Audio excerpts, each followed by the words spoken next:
à tous et bienvenue dans Back to School. On part ensemble pour 30 minutes de live avec Faurecia et c'est Fabienne et Olivier aujourd'hui qui vont répondre à vos questions et vous parler des offres d'emploi. Et justement, en parlant de Faurecia, c'est une entreprise technologique leader de l'industrie automobile qui apporte des solutions innovantes à travers leurs 3 activités, à savoir Faurecia Seating, Interiors et Clean Mobility. Mais Faurecia, c'est aussi 109 000 collaborateurs implantés dans 35 pays et qui regroupent 90 nationalités. Et pour parler de tout ça aujourd'hui, j'ai le plaisir d'accueillir dans ce studio Fabienne, directrice du développement des talents finance et juridique pour le groupe. Bonjour Fabienne. Bonjour Louisa. Comment vas-tu aujourd'hui? Très bien. Écoute, en tout cas, je suis ravie de t'accueillir aujourd'hui. Mais je reçois aussi Olivier, responsable communication et marketing client. Bonjour Olivier. Bonjour Louisa. Comment te sens-tu dans ce studio? Très bien, pour l'instant, tout va bien? Bon alors, on va répondre ensemble aux questions des étudiants. Alors c'est parti pour 30 minutes de live avec Faurecia. Et on commence tout de suite au tableau.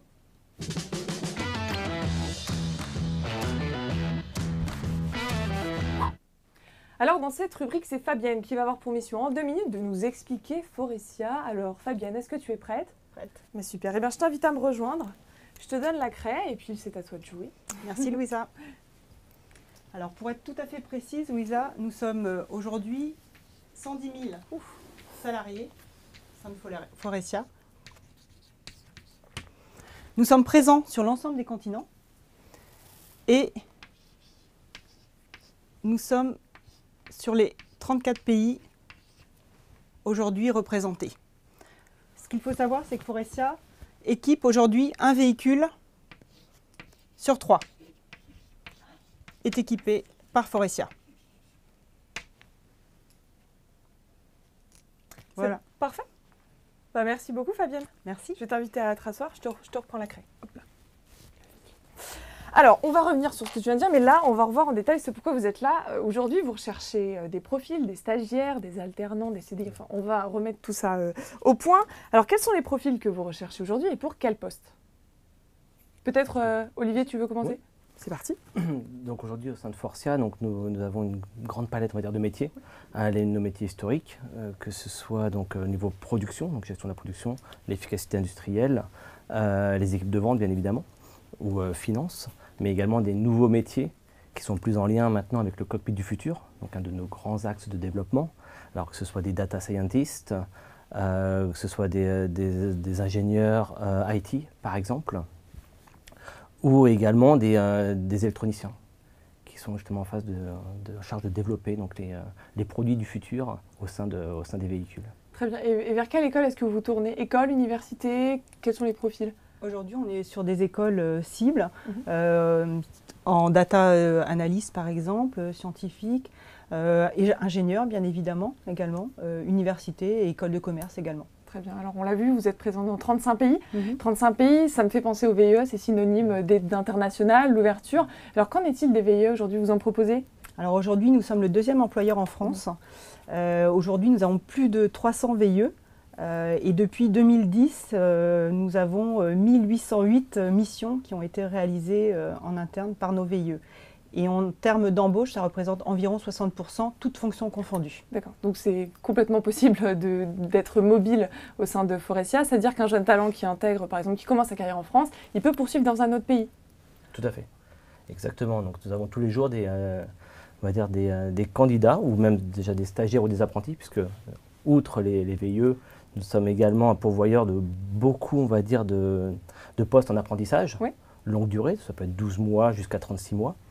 Et dans la mesure du possible, ou si les postes effectivement s'ouvrent, nous proposons volontiers aux candidats effectivement, qui ont réussi leur phase d'apprentissage, postuler pour des postes de VIE, alors que ce soit en Europe, parce que majoritairement, effectivement, quand on pense VIE, on pense avant tout à l'Europe, avec l'Erasmus, voilà ce qu'on imagine, mais également aux États-Unis, puisque nous avons beaucoup d'opportunités aux États-Unis, en Chine, en Inde ou au Brésil, donc à peu près sur tous les continents, nous sommes amenés à proposer justement ces postes, et sachant que la moitié quasiment des VIE se transforment aujourd'hui en postes, alors CDI majoritairement, mais en intégration, on va dire, encore plus longue au sein de Foressia.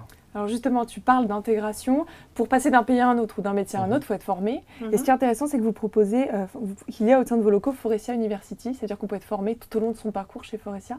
Tu peux peut-être, Fabienne, nous en dire un peu plus sur cette université? Alors l'université Foressia est représentée sur la partie NAO, donc basée à Auburn Hills, où nous avons un centre, un headquarter. Donc il y a une université.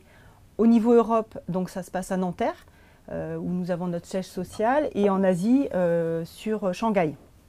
Nous proposons des programmes qui sont standards sur l'ensemble de ces 3 continents, ce qui permet effectivement de former nos cadres en interne sur des programmes qui sont notamment liés au leadership, par exemple, un des programmes phares de Foressia University. Parfait. Alors avant peut-être potentiellement d'intégrer cette université, en attendant, ils ont des questions qui vous ont préparées, et on passe tout de suite aux questions du bocal.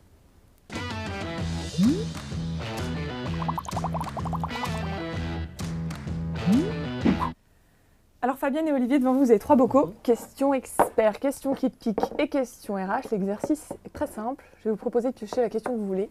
Alors qui veut commencer? Écoute Olivier, tu peux commencer. Pour une fois, on va faire les hommes d'abord. Alors une question expert. Une question expert. Donc pensez-vous que les équipementiers automobiles auront une place plus importante que les constructeurs dans l'avenir de l'automobile? Je dirais déjà, pour qu'il y ait des équipementiers, il faut déjà qu'il y ait des constructeurs. Oui. Puisque nous effectivement, nous fournissons à nos clients constructeurs donc, des solutions les plus innovantes possibles. Mais bien évidemment, on fait plutôt parler de partenariat. C'est-à-dire que si on va avoir dans le futur, on va plutôt passer d'une logique de fournisseur-constructeur à réellement une relation de partenariat, où chacun pourra apporter à l'autre, s'ouvrira de plus en plus à l'autre.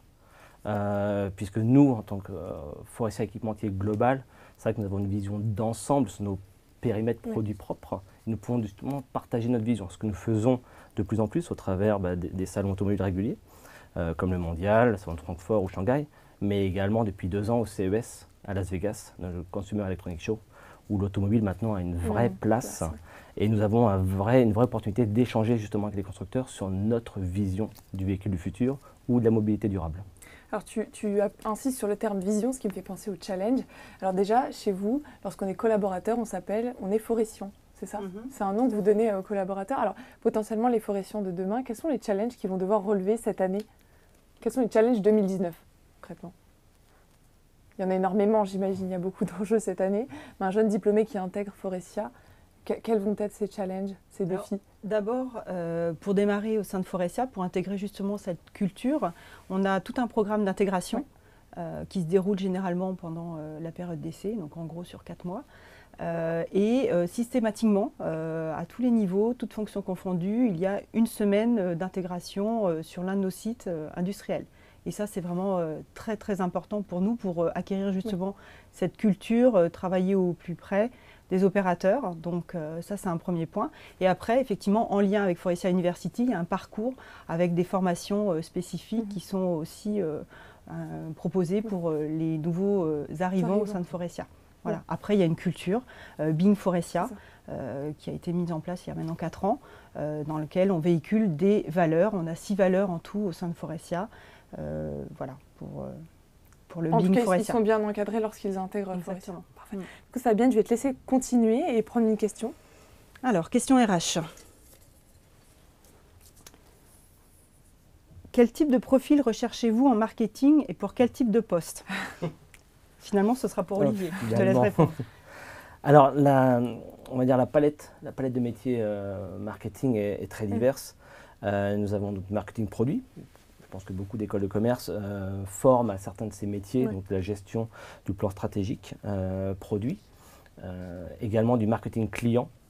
Donc il s'agit, je parle pour ma partie en tous les cas, de faire la promotion du savoir-faire et des innovations Foressia au sein de nos différents clients sur les différentes régions du monde. Donc clients, on va dire historiques, on parle de Renault, Volkswagen, Peugeot ou Nissan, ou au contraire des tout nouveaux clients sur la place, qu'on appelle les nouveaux entrants. Alors peut-être apprendre certains noms à certains des étudiants qui nous écoutent, que ce soit Byton, NIO, Rivian par exemple. Voilà, ce sont des nouveaux entrants qui viennent de Chine ou des États-Unis et qui aspirent justement à révolutionner l'industrie, révolutionner l'approche de l'automobile, de la mobilité, et donc du coup le marketing même.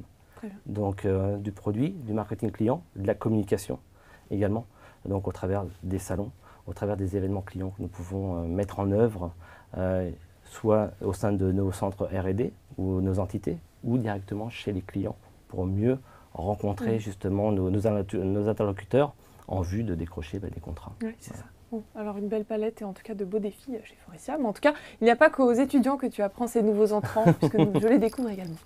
Alors, c'est à toi de prendre une question. Peut-être qu'elle s'adressera à Fabienne cette fois-ci. Alors, question expert. Alors, quelle est la vision globale du groupe en relation avec l'environnement? Et quelles sont les solutions proposées pour réduire le taux de CO2 rejeté dans l'air? Une personne bien intéressée, oui. Un beau programme. Alors, chez Faurecia, donc, nous avons entamé une certaine révolution, puisque nous étions jusqu'à présent dans le contrôle des émissions, parce que nous avons une business group, donc une entité qui est en charge donc, notamment de la fabrication et de la production des pots d'échappement, ou tout système, voilà, ce qu'on appelle aujourd'hui Clean Mobility, avant qui était contrôle des émissions. Donc on s'attachait déjà à réduire. C'est ça, à les réduire. Et là, progressivement, notre positionnement s'oriente vers, au contraire, la mobilité propre, donc Clean Mobility ou Sustainable Mobility, qui vise justement à réduire, voire annuler, les émissions de CO2 au travers du développement de nouvelles énergies, alors que ce soit effectivement les moteurs électriques, donc à batterie, ou au contraire la pile à combustible avec les moteurs à hydrogène. Et au-delà de l'offre produit, ce que nous avons également, c'est des partenariats avec des municipalités à travers le monde, que ce soit à Copenhague au Danemark ou dans d'autres villes, où le but est de proposer une mobilité propre et voire même de pouvoir, on va dire, calculer ou mesurer quelque part les pics de pollution probables et de pouvoir justement définir des politiques de mobilité qui pourraient, on va dire, réduire la pollution émise par les véhicules, entre autres.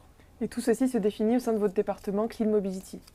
Voilà, au sein de la business group, et puis plus globalement au niveau de la stratégie innovation de l'entreprise, c'est vraiment une démarche stratégique. Et toutes les différentes business groups contribuent également avec des solutions d'allègement, que ce soit pour les sièges ou pour la partie intérieure. Nous travaillons tous à réduire justement l'impact, y compris dans nos usines, puisque l'enjeu également c'est de développer durablement, de réduire l'impact, que ce soit en production et aussi après en émission, donc au travers des véhicules. Parfait, merci pour ta réponse complète, Olivier. Alors Fabienne, j'ai bien espoir que cette question soit pour toi. La question qui pique. Lisez-vous les lettres de motivation qu'on vous envoie? Alors, pour être effectivement tout à fait transparent, non, plus vraiment. On va dire que c'est vraiment aujourd'hui le CV et la manière dont on s'adresse au travers du CV qui nous importe. Toutes les informations, quand le CV est bien fait, sont contenues dans un format CV curriculum vitae. La lettre de motivation n'est plus vraiment lue, clairement, à moins de spécifier quand il s'agit d'alternance ou de demande de stage, vraiment précisément les durées, par exemple, la mission, sur quel temps, etc., l'alternance, le rythme, mais sinon, on peut tout mettre sur un CV. Tout mettre sur un CV aujourd'hui, parfait. On va venir dans quelques instants à la rubrique du CV. Fabienne, exceptionnellement, je te laisse prendre une autre question. Alors, je prends une question RH. Allez. Quelles sont les opportunités d'évolution à l'international? Donc, on a parlé tout à l'heure du VIE, donc ça c'est une possibilité pour les nouveaux, les Young Graduates comme on les appelle chez nous. Après, tout au long de sa carrière au sein de Faurecia, une des spécificités, c'est qu'effectivement, on l'a vu tout à l'heure, nous sommes présents sur l'ensemble des continents, donc effectivement, on a vraiment cette opportunité, dans le cadre de son développement, d'aller dans un pays ou un autre, à partir du moment où effectivement il y a une vraie valeur ajoutée pour le pays accueillant et pour la personne qui va arriver dans ce pays. C'est vraiment un axe de développement. On a une cellule mobilité internationale au sein de Faurecia et on peut dire qu'effectivement ça fait partie d'un point d'étape possible, une opportunité de carrière au sein de Faurecia. Alors tu parles d'opportunités de Young Graduate. Moi j'ai une question. Lorsqu'ils intègrent Faurecia, ils doivent passer obligatoirement par un stage terrain et une formation au système d'excellence Faurecia. Est-ce que tu peux nous en dire un peu plus là-dessus? Alors sur le FES Forestia Excellence System, effectivement, nous avons développé ce système il y a un certain nombre d'années. L'intérêt en fait de ce système, en fait, c'est d'avoir de la standardisation. Donc partout où on va dans nos sites, on a les mêmes indicateurs, on a des KPI qui sont identiques au Mexique, en Chine. Et donc il y a toute une école qui a été mise en place, une formation aussi sur le FES. Et qui permet après d'avoir aussi des audits en rapport avec une matrix très spécifique liée au FES. Parfait. Alors, je vais te proposer de garder ton argument parce qu'on va tout de suite voir la rubrique la correction de CV.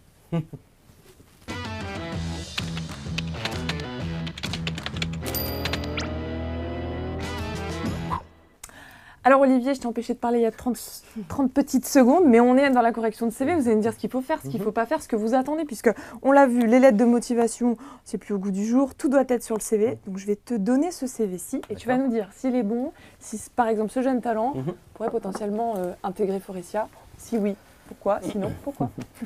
C'est vrai qu'aujourd'hui, bon, on est dans une logique où on a énormément d'informations que nous recevons, alors pertinentes ou moins pertinentes. Donc plus que jamais, il est important d'impacter. Il est important d'impacter et c'est vrai que quand on reçoit un CV, c'est déjà d'aller très vite, pouvoir nous, en tant que recruteurs, soit RH ou opérationnel, d'aller vite à l'essentiel, de savoir qui est la personne, qu'est-ce qu'elle souhaite, de quoi elle est capable. Et c'est vrai que là, par exemple, dans ce CV-là, il y a du bon, du moins bon, je dirais qu'il y a majoritairement du moins bon. Et donc ça, tu le vois tout de suite? On le voit tout de suite, en un coup d'œil. on voit déjà ici, c'est-à-dire qu'on a un gros pavé dont on ne sait pas quoi faire. Il y a énormément d'informations, rien ne ressort, il n'y a pas d'hierarchisation. Donc on imagine qu'il y a sûrement plein de choses, mais on ne sait pas exactement vers quoi il veut tendre. Donc c'est déjà l'essentiel, savoir ne pas tout dire. Si on postule pour un poste, c'est savoir hiérarchiser, on n'est pas obligé de dire toute sa vie pour un poste bien spécifique. Il faut aussi savoir en garder pour surprendre peut-être aussi lors de l'entretien. Ce qui est intéressant à mon sens, c'est d'avoir utilisé cette partie. Alors ça tombe un peu bas, c'est plutôt une sorte d'infographie. C'est vrai que c'est devenu aujourd'hui quasiment quand on cherche de l'information rapide, sans passer trop de temps et avoir une instantanéité de compréhension, on cherche des formes, on cherche des couleurs, on cherche des mots, des mots-clés qui vont nous permettre très rapidement d'avoir une lecture rapide, une compréhension. Donc c'est vrai que là, je dirais, aller à l'essentiel, hiérarchiser, pas vouloir tout mettre sur une page et au même niveau. Donc c'est juste aussi savoir se vendre. Là, on est plutôt dans un effet catalogue, un peu comme avant la vente par correspondance, du coup il faut feuilleter. Et ça, par rapport à beaucoup d'autres, l'impression c'est qu'il ne sait pas où il veut aller, il ne sait pas ce qu'il veut dire. Et du coup, s'il y a d'autres candidats qui ont peut-être un profil moins bon, mais qui sauront mieux se vendre, c'est comme un produit, on ira vers lui. Ah oui, donc c'est-à-dire que par exemple, si ce candidat a tous les prérequis et qui correspond au poste et aux critères pour l'intégrer, mais que son CV est mal organisé, c'est possible qu'il ne soit pas retenu, visuellement parlant, je veux dire? Oui, parce qu'il n'est pas, malheureusement, on n'a pas la possibilité de lire individuellement chacun des CV dans certains cas. Alors, je parle au niveau opérationnel, peut-être que Fabienne pourra dire au niveau RH où elle a une quantité bien plus grande de sollicitations. Aujourd'hui, ce CV-là, effectivement, comme l'a dit Olivier, il est trop fourni. Clairement, ce que j'ai tendance à dire, c'est qu'à 30 ans, c'est une page. Les compétences nous intéressent parce que nous-mêmes, au sein de Forestia, nous avons un modèle de compétences. Donc ça, c'est très important. L'anglais, obligatoirement, puisque notre langue officielle est l'anglais. Donc systématiquement, un CV anglais. La partie expérience, et puis surtout, ne soyez pas complexés, vous êtes jeune. Donc si vous n'avez pas encore beaucoup d'expérience, ce n'est pas grave. Ce qui est important, c'est aller droit au but. Donc donner des chiffres. Quelle est votre réalisation? Qu'est-ce que vous avez fait en ayant cette mission, ce stage, etc. Quel a été votre objectif de stage? Et qu'est-ce que vous avez réalisé? Ça, c'est très, très important. Et après, le reste viendra avec vos expériences, bien évidemment, il n'y a pas de souci. Donc être précis, donner des exemples. Exactement. Oui, tout à fait. Juste donner l'intitulé du poste et du lieu où on a travaillé, c'est agrémenté de son expérience et de ses compétences. Et j'en profite pour ajouter un point hyper important, la mobilité capitale aussi. Plus on est mobile et plus on a des chances d'évoluer et d'avoir des passerelles de carrière au sein de Forestia. C'est hyper important. Très bien. Alors, je vais vous montrer le second CV et en attendant, je vais vous poser la question suivante. Pour intégrer Forestia, est-ce qu'il est essentiel d'avoir une première expérience dans le secteur? Non. Pas forcément? Non, au contraire, on prône aujourd'hui la diversité, donc on n'est pas à chercher des copier-coller, on ne veut pas des clones de clones de clones, on veut vraiment de la diversité au sein de Forestia, et de plus en plus, donc ce n'est pas indispensable d'avoir travaillé déjà dans le secteur auto auparavant. Très bien. C'est un critère que l'on note. Alors Fabienne, je te donne le second CV d'un candidat qui nous a envoyé donc, ce CV pour intégrer Forestia. Alors est-ce que ce candidat aura plus de chances que le précédent? Oui, pour moi il est vraiment complet. On a déjà passé la partie data, données civiles, on a tout de suite, voilà, qu'est-ce que recherche la personne. Donc c'est très clairement indiqué. Le chapeau, il est vraiment net. La partie education, les expériences professionnelles semblent aussi très claires. Peut-être effectivement un petit peu plus de données chiffrées. Ça, c'est quelque chose qui est important pour préciser les choses, mais il est vraiment très clair. Les compétences, comme je l'ai dit, donc importantes, linguistique et puis informatique, bien évidemment. La partie OBI est toujours intéressante aussi parce que ça définit la personnalité du candidat, donc c'est toujours un petit plus intéressant aussi. Et c'est souvent une rubrique qui bloque les jeunes candidats. Qu'est-ce qu'on doit mettre dans cette rubrique? Il faut être vrai, il faut vraiment dire ce qui est la réalité, pas surjouer, parler de soi. Donc le CV, c'est la personnalité. Il n'y a pas de CV type, il y a des choses importantes et vraiment des clusters indispensables, mais il faut parler vrai et ne rien cacher, bien sûr, et faire part de sa personnalité au travers du CV. Parfait. Peut-être qu'Olivier, tu veux nous dire… Ce que je rajouterais, c'est réellement ne pas hésiter, justement, notamment pour les candidats qui débutent leur carrière, à ne pas vouloir faire d'un petit stage le responsable du département, celui qui a révolutionné la stratégie d'entreprise. Moi, ce que je recherche personnellement, c'est vraiment une personnalité, c'est une personne qu'on va pouvoir accompagner. C'est-à-dire qui cherche encore ce qu'elle souhaite faire. Si elle le sait déjà, tant mieux. Mais majoritairement, ils sont au carrefour d'opportunités. Donc moi, c'est déjà c'est de faire partager mon métier, celui de mes équipes, et de voir dans quelle mesure ça peut soit le confirmer dans ses aspirations, ou sinon, au contraire, l'aider à lui faire découvrir d'autres métiers au sein de l'organisation. On peut se rendre compte très rapidement. Par contre, ne vous restez pas sur vos passions, sur ce qui vous fait vraiment avancer. Peut-être que ce n'est pas professionnel, mais en tout cas, parfois, le contact personnel, le off va être aussi important pour partager des moments, des échanges, s'ouvrir. Ce que j'attends d'un stage, c'est qu'on soit ouvert. Je ne suis pas juste à avoir une grille prédéfinie de tâches en disant, voilà, tu vas travailler pendant 5 mois, 6 mois ou 1 an. On est vraiment dans l'interaction, dans ce que le candidat peut nous apporter en termes de motivation, en termes de dynamisme, pourquoi pas même en termes de compétences. Mais surtout, c'est ce qu'on peut lui enseigner. C'est réellement ce qu'on peut lui aider pour se faire son chemin de vie au sein de la vie professionnelle. Donc vous lui recommandez quand même d'être force de proposition lorsqu'il intègre Forestia, bien sûr, durant son stage. Bien sûr. C'est comme ça qu'il pourra potentiellement déclencher une embauche. Et c'est aussi un point important, c'est qu'effectivement, nous, on est quand même plutôt sur des stages de longue durée parce qu'on a une certaine complexité au sein de Forestia, l'organisation, pas simple. On est en organisation matricielle, donc avec du fonctionnel, de l'opérationnel. Donc les stages de 3 mois, par exemple, sont assez difficiles à intégrer. Il faut, pour ce qui me concerne, plutôt du 6 mois pour justement intégrer cette complexité et être force de proposition. Parce qu'effectivement, on a un vrai stage, on a des vraies missions pour les étudiants, mais il faut aussi effectivement aller de l'avant et faire preuve d'initiative, de ne pas avoir peur d'aller parler aux autres. Au sein d'un département, ça c'est essentiel, vraiment. Ça fait partie des points forts de Forestia et justement, ça va être à vous de les convaincre pour intégrer Forestia. Et on va voir ça tout de suite. Alors pourquoi vous?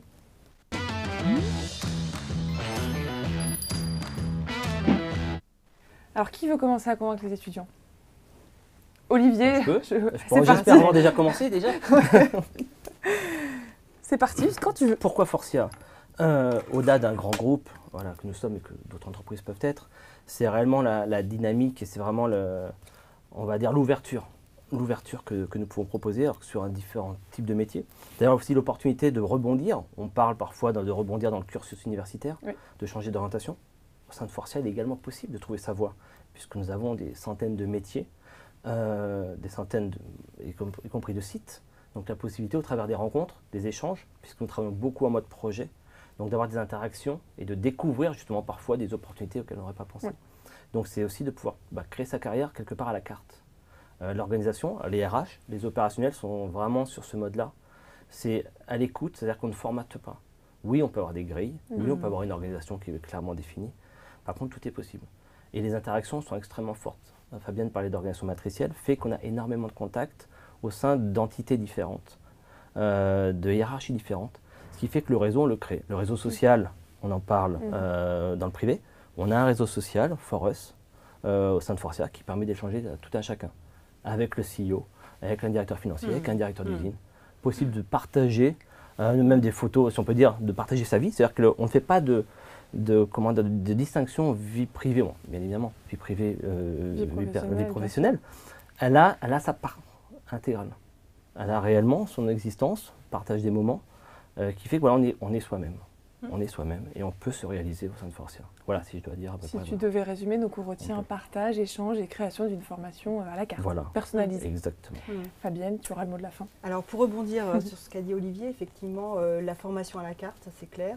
Il n'y a pas réellement de carrière pass parce qu'on peut passer d'un métier à un autre. On fait beaucoup de ce qu'on appelle les cross-moves, donc c'est très très important pour nous parce que justement ça développe l'agilité, ce dont j'ai parlé ultérieurement.